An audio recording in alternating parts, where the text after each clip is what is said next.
부족한 자의 입술을 통해 기도하게 하심에 감사합니다. 행축을 하루 앞둔 우리가 하나님의 마음을 조금이라도 더 알고 싶어하는 간절함으로 예배를 드리기 원합니다. 우리가 홍대, 부천, 여의도에서 뛰어다니면서 복음 전했던 영혼들이 오게 해주시고 많은 영혼들이 행축에 초청받아 왔을 때에 우리가 준비된 마음가짐과 자세로 방문자들을 대할 수 있도록 해주시옵소서. 우리가 전도하고 기도했던 열심이 모두 하나님으로 말미암아 능력을 부여받아 이루어짐을 확신하는 예배가 되게 하여 주시옵소서. 오늘 간증을 하는 변용호 형제의 입술을 통해 하나님만이 영광 받게 하여 주시고 조성민 목사님의 설교를 통해 하나님만을 바라보고 행축을 준비하는 우리가 되게 하여 주시옵소서. 행축이 끝이 아닌 시작이므로 행축이 끝나고도 우리가 지치지 않게 하여 주시고 방문자들이 한성교회에 정착하여 하나님 나라를 이끌어가는 리더로서 설 수 있게 행축이 시작점이 되게 도와주시옵소서. 이 모든 말씀 살아계신 예수 그리스도의 이름으로 기도합니다.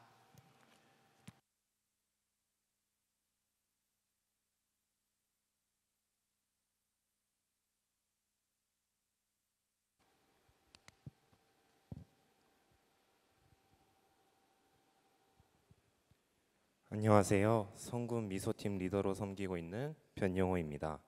이 자리에 설 수 있게 도와주신 하나님께 감사드리며 또 이 작은 자의 입술을 통해 하나님의 영광을 드러낼 수 있는 간증이 되길 소망합니다. 저한테 간증의 기회가 찾아왔을 때 나의 입술을 통해 하나님은 무엇을 말씀하시려고 하시는 걸까를 생각했습니다. 기도하고 말씀을 묵상하면서 결심이 들었던 건 물처럼 찾아와 주신 나의 하나님을 전하자였습니다. 이 자리를 통해 잔잔하게 찾아와 주신 나의 하나님을 여러분에게 소개하려고 합니다. 저는 중국에서 15년 정도 유학을 했고 지금까지 중국 학교에서 공부하고 있습니다. 저는 모태신앙이 아닙니다. 중학교 2학년 때 한국인 가회 선생님이 교회 사모님이셨습니다. 그분을 통해 자연스럽게 부모님과 저는 교회를 출석하게 됩니다. 당시에는 부모님 따라 교회를 출석할 뿐이었습니다. 문학적으로 역사를 배우면서 종교는 나약한 인간의 허상에 불과하고 정치적으로 이용되는 수단으로 생각을 했습니다. 그렇게 교회를 출석하지만 교회를 나가지 않더라도 전혀 이질감 없는 학창 시절을 보낸과 동시에 집안 형편이 점점 어려워지기 시작했습니다. 지금 돌이켜보니 당시 어머님의 간절한 눈물로 써간 기도는 저에게 하나님을 궁금하게 하였습니다. 대학교를 진학 후 앞에 너무나도 좋은 교회를 만나 하나님을 더욱 알아갔습니다. 그러나 여전히 종교에 대한 부정적 시각과 세상에서 성공하고 싶었던 저의 욕망은 주님께 다가가기 힘든 요소로 작용이 되고 있었습니다. 내가 죽고 주가 사는 삶은 저에게 속박으로 다가왔고 내 마음대로 원하는 것을 하면서 살고 싶었던 저는 아직 머리로는 하나님을 받아들이지만 마음으로는 받아들이지 못하는 상태였고 구원의 확신이 없었습니다. 그렇게 군대를 다녀와 다시 교회 생활을 시작하는데 중책이 맡겨집니다. 목사님이 저의 어떤 모습을 보셨는지 모르겠지만 찬양 인도자를 하게 되었습니다. 지금까지와는 차원이 다른 어려움들이 찾아오기 시작했습니다.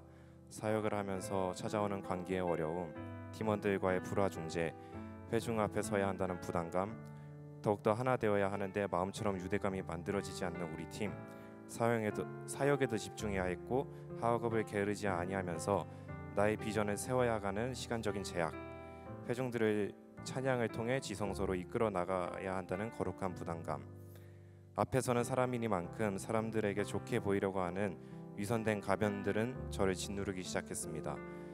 문제보다 크신 하나님을 바라보지 못하고 삶의 주체가 되어 내 스스로 해결하려고 했습니다. 해결되지 않는 문제들을 바라보며 점점 지쳐가고 교회에 쏟는 시간들이 너무나도 아깝게 느껴졌습니다. 친구들은 취업을 하고 창업을 하는 모습들을 보면서 제 자존감은 내려가기 시작했습니다. 그런 상황 중에 코로나 창궐로 한국으로 돌아오게 됩니다. 더 이상 교회에서 봉사하기 싫었고 교회에 시간을 쏟고 싶지 않았습니다. 집 앞이 한성교회였기 때문에 자연스럽게 주일은 지켰지만 제 마음속에 하나님은 없었습니다. 그렇게 교회를 다니고 있던 찰나에 미소팀 이준평 팀장의 그물로 공동체로 다시 돌아오게 되었습니다. 팀 사람들과 같이 하나님에 대해 나눌 수 있는 것이 즐거웠던 걸까요? 아니면은 중국에서 팀원들과의 나눔 시간이 생각나서일까요? 아직은 잘 모르겠지만 분명한 건 하나님이 절 기다리고 계셨다는 것입니다. 지금은 미소팀에서 나눔, 같이 드리는 예배를 통해 하나님을 더 깊이 알아갈 수 있고 같이 나눌 수 있는 공동체가 있어서 행복합니다. 저의 신앙의 동역자가 준 말씀 카드인데요. 열심히 뛰는 것을 자랑하지 말고 내가 제대로 바쁜 건지 제대로 열심히 살고 있는지를 점검해야 한다. 교회 열심히 다니며 분주하게 신앙생활한다고 다 하나님의 기쁨이요 충성됨이 아니다. 집중 없는 분주함은 오히려 하나님께 자신에게도 고통이 될 수 있다. 어쩌면 대학생활까지 한 신앙생활이 위와 같진 않을까 생각합니다. 내가 왜 섬겨야 하는지, 섬김의 기쁨이 무엇인지, 왜 팀원들을 사랑해야 하고 왜 영혼들에게 복음을 전해야 하는지, 왜 내가 하나님의 열심을 다해야 하는지도 모르면서 섬김을 했다면 이제는 알 것 같습니다. 나의 눈물까지 계수하신다는 주님이 이제는 느껴집니다. 삶의 모든 순간마다 필요한 것들을 더해 주셨지만 주님을 느끼지 못해 불평불만했던 그 시간들을 회개합니다. 모든 것이 주님의 은혜였지만 보지 못했던 저는 이제는 눈을 열어 주님이 잔잔하게 내려주시는 은혜를 느끼길 원합니다. 저는 대학교 3학년 때 창업을 하여서 지금 회사를 키워나가는 중입니다. 결국에는 저희 회사가 하나님께 쓰임받는 회사로 커나가고 싶으며 세상의 선한 영향력으로 순환되는 회사가 되길 원합니다. 저는 무언가를 전하기 위해서는 나의 목소리에 힘이 있어야 된다고 생각합니다.